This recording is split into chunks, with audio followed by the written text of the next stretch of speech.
Events have been taking place in Orkney to mark the 200th anniversary of the birth of Arctic explorer Dr. John Rae. Rae's legacy as the discoverer of the Northwest Passage has been largely forgotten by history. Mark Hirst reports.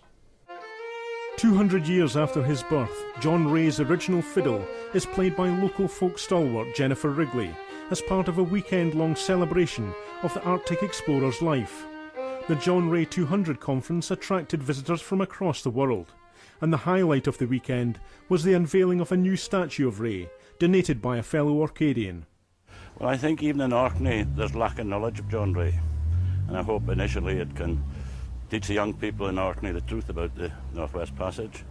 And Orkney has a lot of visitors, and maybe gradually we can have the truth of the Northwest Passage. For decades, debate has raged over who actually discovered the Northwest Passage. The Victorian establishment of the day preferred to believe it was Sir John Franklin.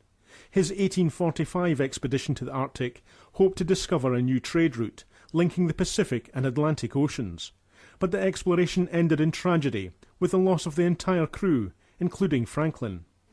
When John Rae discovered the fate of Franklin's men, some of whom had resorted to cannibalism, Rae was publicly vilified in a campaign orchestrated by Franklin's widow.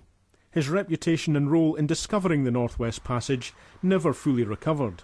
But maybe that's about to change.